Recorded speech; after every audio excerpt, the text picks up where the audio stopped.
Hello viewers, Assalamu alaikum and welcome back to SES Master Environment. In this lecture, I am going to discuss about prototyping. So if you have any queries, please comment below and make sure to subscribe and press the bell icon. So let's get started. First of all, যদি আমরা দেখি যে প্রোটোটাইপটা কি এবং এটা কিভাবে কাজ করে, তো আমরা অনেক রকমের মডেল দেখছিলাম ইতিমধ্যে। একটা হচ্ছে এজাইল মডেল, তারপর হচ্ছে waterfall model, V shape model, তারপরে হচ্ছে স্পাইরাল মডেল, এরকম বেশ কয়েকটা মডেল আমরা দেখছি। সেখানে প্রোটোটাইপিংটা ছিল। তো প্রোটোটাইপিংটা হচ্ছে একটা মডেল।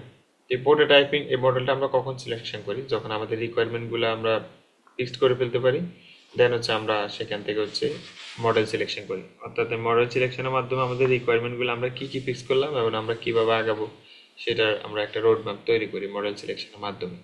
তো এখানে যেটা ইউজ করছে সেটা হচ্ছে প্রোটোটাইপিং। তো এটাই বলছে এখানে using prototyping during requirements determination.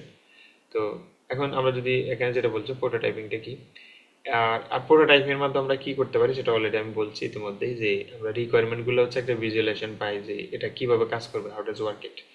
So, prototyping, an interactive process of system development in which requirements are converted, যেখানে রিকোয়ারমেন্ট গুলো কনভার্ট হবে টু এ ওয়ার্কিং সিস্টেম, অর্থাৎ এই ওয়ার্কিং সিস্টেমে রিকোয়ারমেন্ট গুলো কনভার্ট হবে। এখন এই প্রোটোটাইপের মাধ্যমে কি হবে? Quickly converts requirements to workshop version of the system, অর্থাৎ এটা খুব দ্রুত হচ্ছে রিকোয়ারমেন্টস গুলো হচ্ছে কনভার্ট হবে কিসে, ভার্সন অফ সিস্টেম। অর্থাৎ আমরা রিকোয়ারমেন্ট থেকে আমরা একটা মডেল যখন সিলেকশন করব, সেটার মাধ্যমে আমাদের প্রজেক্টের হচ্ছে আমরা একটা রোড ম্যাপ আমরা পেয়ে যাব।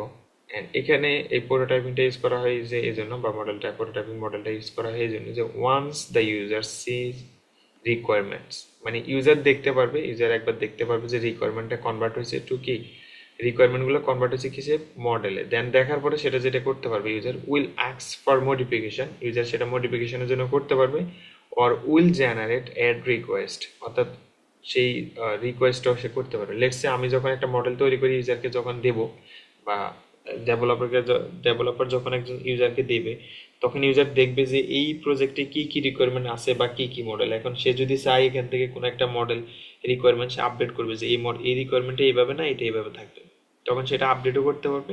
অ্যান্ড সে যদি মনে হয় যে না, নতুন একটা মডেল রিকোয়ারমেন্ট আমার অ্যাড করা দরকার, তখন সে চাইলে এটা নতুন একটা রিকোয়ারমেন্ট অ্যাডও করতে পারবে। তার মানে এটা হচ্ছে আসলে পুরো টাইপের অ্যাডভান্টেজ। রিকোয়ারমেন্টগুলো কনভার্ট করবে মডেলে, দেন ইউজার সেটা দেখবে, দেখে সে তার মন মতো সেটা করতে পারবে। তো আমরা দেখছিলাম অ্যাজাইলে হচ্ছে রিকোয়ারমেন্ট চেঞ্জ করা যেত। তো প্রোটোটাইপটা হচ্ছে নিজের মতো করে ডিজাইন করে, যে যার মতো করে প্রোটোটাইপ ডিজাইন করে, সেখানে কোনো নির্দিষ্ট ধরাবান্ধিকতা নাই। যে যেমন স্পাইরাল কি বলে, এই ওয়াটারফল মডেল আমরা আগে রিকোয়ারমেন্টগুলো ফিক্স করা লাগবে, রিকোয়ারমেন্ট ফিক্স হয়ে গেলে কিন্তু আমরা চেঞ্জ করতে পারতাম না। তো প্রোটোটাইপে কিন্তু সেরকম না।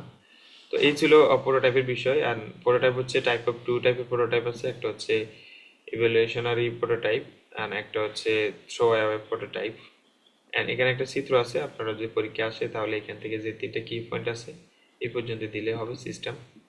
অ্যান্ড হচ্ছে quickly convert requirement to working version of system and once the user, এগুলো এই তিনটা দিবেন। আর এটা যদি সম্ভব হয় এই চিত্রটা দিয়ে দিবেন। আর টু টাইপ অফ প্রোটোটাইপ, একটা হচ্ছে ইভ্যালুয়েশনারি প্রোটোটাইপ আর একটা হচ্ছে থ্রো প্রোটোটাইপ। তো এই ছিল ওভারঅল বিষয়, আশা করি বুঝতে পারছেন। ধন্যবাদ সবাইকে, ভালো থাকবেন, আল্লাহ হাফেজ।